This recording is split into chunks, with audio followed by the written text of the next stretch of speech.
পদত্যাগ ছাড়া দ্বিতীয় কোনো সংলাপ নয়, কোনো আলোচনা নয়, কোনো বৈঠকে আমরা বিশ্বাস করি না।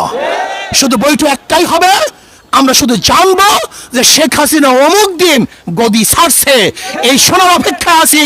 যতক্ষণ পর্যন্ত এই সংবাদ আমাদের কানে না আসবে ততদিন পর্যন্ত আন্দোলন চলতে থাকবে ইনশাআল্লাহ।